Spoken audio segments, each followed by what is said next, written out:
Amis des alimentations et des oscilloscopes, bonjour. Il y a quelques temps, je vous ai présenté cette alimentation là, la RD 6006, qui se vend en kit, hein, enfin en semi-kit on va dire, et qui ma foi a des performances relativement sympas. Et quelqu'un m'a demandé si cette alimentation avait ce défaut, que je vous ai déjà montré, qui faisait que quand on mettait des limitations de courant, et ben avant qu'elle rentre en effet, il y avait généralement un surcourant, hein. Je vous avais déjà montré ça dans des vidéos. Et donc j'ai voulu le vérifier et je me suis dit que c'était une bonne occasion aussi de vous remontrer un petit peu comment mesurer ça. Donc voilà, c'est quelque chose qu'on me demande souvent, hein, vraiment de montrer dans les détails les réglages que je fais, la pratique que je fais, et je vais utiliser bien sûr, hein, cet oscilloscope, hein, SDS 1202XE. Je sais que c'est un oscilloscope que je trouve qui est vraiment bien pour les débutants. Et je sais que vous êtes assez nombreux à l'avoir acheté. Bon, les manips que je vous montre, vous pouvez la faire avec n'importe quel oscillo numérique, hein. Mais on va partir là-dessus comme exemple. Et on va vraiment faire tous les réglages à partir de zéro. Alors, la première chose, ça va être d'allumer l'alimentation. Donc voilà. Et je vais donc la régler pour avoir un courant constant de 20 mA, hein, sachant que mon but, là par exemple, serait de tester une LED. Alors, pour ce faire, je rappelle qu'il suffit d'appuyer sur I7 hein, et de rentrer au clavier le courant qu'on veut. La tension ici n'est pas vraiment d'importance, du moment qu'elle est supérieure à celle de la LED. Donc ici, 5 volts, c'est pas mal. Donc voilà déjà pour ce qu'on peut faire. Il suffira d'appuyer sur on ou off ici pour la sortie. Alors juste pour rigoler, on peut déjà le faire. Et bon, a priori la LED ne meurt pas. C'est déjà une bonne chose. Alors pour info maintenant, pour pouvoir mesurer le courant et le visualiser sur un oscilloscope, j'ai utilisé un système qui s'appelle un shunt. Hein, et j'utilise ce shunt aussi que je vous avais déjà présenté. Mais enfin si vous ne l'avez pas, une résistance de 1 ohm en série avec le circuit fera tout à fait l'affaire. Donc sur ce shunt, j'ai branché ma sonde ici en mode x1, hein, sachant que d'utiliser le mode x10, vu que le courant est très faible, ça fera trop de bruit. Alors maintenant, nous allons régler l'oscilloscope. Donc on part de défaut. Hein, je rappelle que cette touche défaut permet vraiment de repartir à zéro. Alors on va bien sûr commencer à régler la voie 1.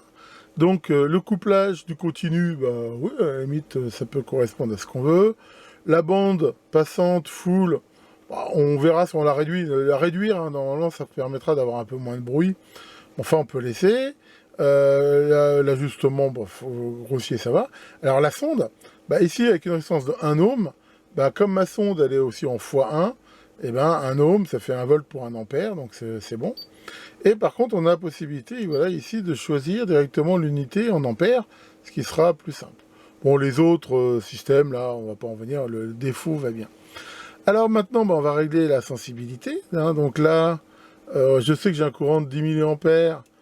Donc, on va partir sur, par exemple, voilà, 5 mA par division. Alors là, bien sûr, on commence à voir apparaître du bruit, hein, dans la mesure où, voilà, il y a déjà le fil de masse. Hein, l'alimentation elle-même, on va le voir, enfin, on l'avait déjà vu, elle est assez bruyante. Et on va donc se positionner ici. Voilà, par exemple, en bas, vu qu'on sait qu'on va avoir a priori une tension complètement positive, donc on peut très bien se mettre comme ça. Alors déjà, ce qu'on peut vérifier là, c'est que quand on met en route, voilà, là on voit bien que on a un courant, et avec pas mal de parasites, hein, c'est ce qu'on avait vu, d'ailleurs on peut, voilà, ici, le voir de façon un peu meilleure. Alors nous, l'idée ici, c'est pas de regarder les parasites, ça c'est quelque chose qu'on avait déjà vu, mais c'est de regarder si au départ, il y a un dépassement. On peut aussi rajouter quelques mesures. Hein, dans les mesures qui seraient intéressantes ici d'avoir, on peut avoir le top, hein, la valeur max ici qu'on peut avoir, et la valeur moyenne par exemple. Voilà, hein, ça s'affiche ici en bas, donc là, si on met en route, on voit qu'on a une valeur top à peu près de 20 mA, hein, c'est ce qu'on attend, et une valeur moyenne aussi à peu près de 20 mA. Avec quand même, hein, encore une fois, ces parasites qui sont, ma foi, assez forts. Mais on va dire que la valeur moyenne est bonne. Alors maintenant, ce que je veux voir, moi, c'est s'il y a un dépassement au départ.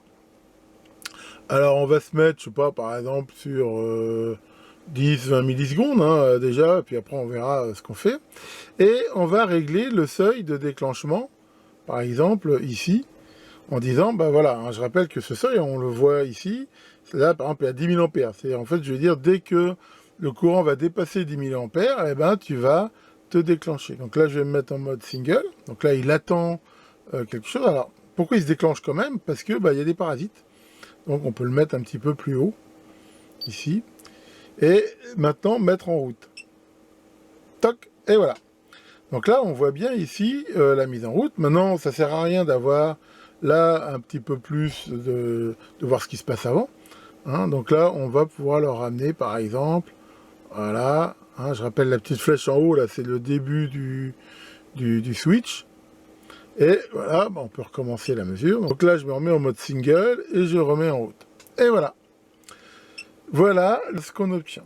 On peut voir deux choses qui sont assez, je veux dire, intéressantes.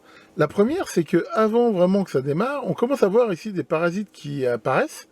Hein, je veux dire, avant, je veux dire qu'il y a réellement du courant qui passe. On peut voir, c'est que ce phénomène de dépassement, hein, que je vous avais montré sur d'autres alim, il n'arrive pas. Donc ça, d'ailleurs, hein, c'est pour ça que d'ailleurs la LED, on peut voir, contrairement à d'autres expérimentations que j'ai fait, elle n'a pas cramé. Et ça, ma foi, c'est plutôt une bonne chose. Hein, dans la mesure où on peut dire que le courant de consigne, en fait, n'a pas été dépassé. Je lui ai dit 20 mA max, il y a 20 mA max. On voit que ça met un tout petit peu de temps à démarrer, mais enfin, ça démarre quand même relativement vite. Mais on voit qu'il y a quand même là, c'est ça qui est intéressant, ce démarrage. Donc, alors comment c'est fait à l'intérieur, je ne sais pas, mais voilà, peut-être qu'il commence déjà à, je veux dire, à monitorer le courant de façon assez rapide pour voir si, bah voilà, il n'y a pas de souci. Hein. On peut maintenant zoomer sur la partie, on va voir si à un moment donné, il n'y a pas eu des pics ou des choses comme ça qui ont démarré, mais a priori non, hein, ça démarre relativement lentement.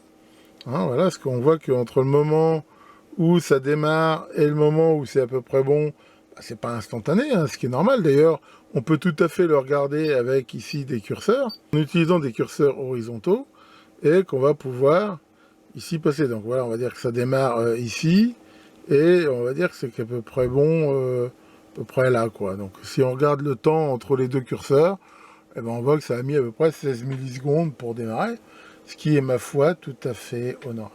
Résultat des courses, cette alimentation n'a pas a priori de dépassement comme ça en overcurrent, ce qui est plutôt une bonne chose, mais elle a toujours pas mal de parasites. Alors maintenant, on a essayé avec 20 mA. Ce qu'on va essayer, tiens, c'est de la mettre quasiment en court-circuit avec 1 ampère, par exemple. Et on va regarder si ça démarre. Bon voilà, donc là j'ai réglé l'alimentation, j'ai changé le courant max à 1 ampère, je suis toujours sous 5 volts, et bah, bien sûr j'ai changé ici l'échelle horizontale, de façon à pouvoir voir pour 1 ampère. Alors attention, allons-y, toc, et là encore, bah, plutôt bonne surprise, on voit que ça démarre assez vite, et que voilà, la limitation au courant doit commencer ici à agir, mais que, encore une fois ici, il n'y a pas de dépassement. Hein, alors bien sûr, il y a beaucoup moins de bruit, hein, dans la mesure où bah, l'échelle est beaucoup plus grande, donc le bruit, lui, reste à peu près constant. Et pour ça, c'est ma foi plutôt bien, on va dire. Hein, c'est pour une petite alim comme ça, je veux dire, sans vraiment prétention. C'est plutôt sympa.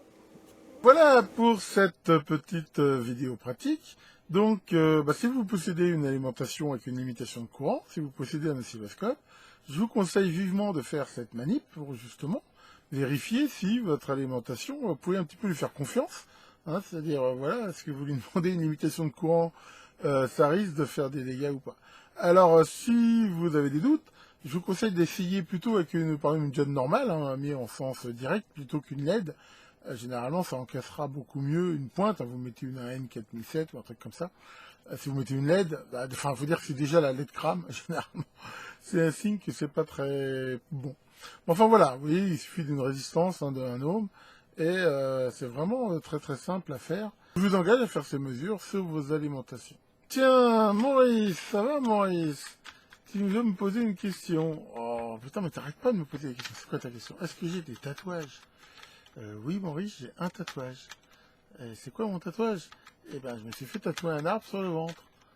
Pourquoi? Bah, ça me permet de me faire turluter le Nestor à l'ombre. Bon, je vais vraiment me faire blacklister un de ces jours. Voilà, déjà une semaine de passé depuis l'opération de ma main droite. c'est pas encore complètement guéri, mais enfin on va dire que c'est plutôt en bonne voie. Et bientôt j'espère être complètement débarrassé de ces problèmes. Que le grand Polytech veille sur vos oscilloscopes et à très bientôt pour de nouvelles vidéos.